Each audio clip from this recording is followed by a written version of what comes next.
চার দফা দাবিতে দেশের বিভিন্ন স্থানে সোমবার শুরু হওয়া সরকারি মাধ্যমিক বিদ্যালয়ের শিক্ষকদের কর্মবিরতি চলছে।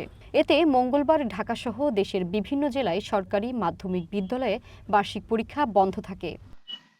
তবে বিচ্ছিন্নভাবে কোনো কোনো সরকারি মাধ্যমিক বিদ্যালয়ে পরীক্ষা হয়েছে। এর মধ্যে কিছু বিদ্যালয়ে কর্মচারীদের পাহারায় শিক্ষার্থীদের পরীক্ষা নেওয়া হয়েছে। শিক্ষা উপদেষ্টা অধ্যাপক আর আবরার বলেছেন, মাধ্যমিক বিদ্যালয়ের শিক্ষকরা দেশের বিভিন্ন স্থানে কোমলমতি শিক্ষার্থীদের পরীক্ষা বন্ধে যে সিদ্ধান্ত নিয়েছে, সরকারি কর্মচারী বিধি লঙ্ঘনের দায়ে তাদের শাস্তির মুখোমুখি হতে হবে। বাসসকে দেওয়া সাক্ষাৎকারে তিনি একথা বলেন।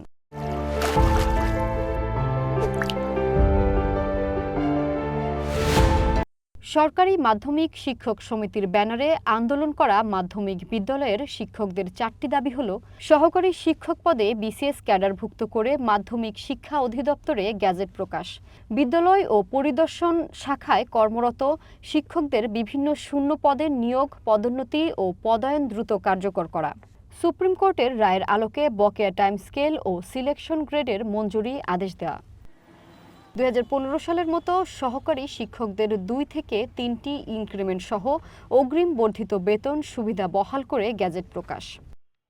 যশোর, কুষ্টিয়া, নওগাঁ, সিলেট, সুনামগঞ্জ, পটুয়াখালী, রাজশাহী, সিরাজগঞ্জ, কুমিল্লা, দিনাজপুর সহ দেশের বিভিন্ন এলাকার বিদ্যালয়ে শিক্ষকদের কর্মবিরতির কারণে পরীক্ষা হয়নি। সামান্য ব্যাপার, সরকার যদি একটু আমলে নিয়ে আমাদের এই 4টা দাবির কোনো একটার সাথে একাত্মতা পোষণ করে তাহলে আমরা যে কোনো সময় আমরা এটা প্রত্যাহার করে নিয়ে আমরা পরীক্ষা চালু করে দিতে পারি। অতি দ্রুতই আমাদের দাবি দাওয়াগুলো মেনে নেওয়া হোক এবং আমরাও আশা করি আমাদের দাবিগুলো অতি দ্রুত মেনে নেবে এবং আমরা ক্লাসে ফিরে যেতে চাই। এদিকে 3 দফা দাবিতে সরকারি প্রাথমিক বিদ্যালয়ের সহকারী শিক্ষকদের একাংশ কর্মবিরতি পালন করছে। গতকাল থেকে সরকারি প্রাথমিক বিদ্যালয়ে বার্ষিক পরীক্ষা শুরু হয়েছে। বার্ষিক পরীক্ষার মধ্যে শিক্ষকদের কর্মবিরতিতে ক্ষুব্ধ অভিভাবকরা। বিষয়টা আমাদের কাছে আসলে বেশি ভালো মনে হচ্ছে না। বাচ্চাদের তো একটা সমস্যা হবেই, মানে আজকে আসলেও গত দিনের পরীক্ষাটাও হয়নি আর কি, 1 তারিখেরটা হয়নি, আজকে 2 তারিখেরটাও হয়নি। তাহলে এটা মানে ওর ভিতরে একটা মানে পরীক্ষাটা শেষ টাইমে যদি পরীক্ষাটা না দিতে পারে, ওরা তো মানে বাসায় যেয়ে তখন খেলাধুলায় ব্যস্ত হয়ে যাবে, যে কবে হবে তার কোনো নিশ্চয়তা নেই।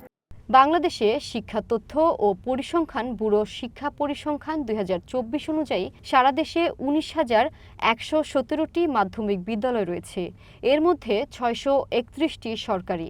মাধ্যমিকে মোট শিক্ষার্থী প্রায় 79 লাখ। এর মধ্যে সরকারি বিদ্যালয়গুলোতে শিক্ষার্থী 4,86,000-এর বেশি। সরকারি মাধ্যমিকে মোট শিক্ষক 13,000-এর বেশি।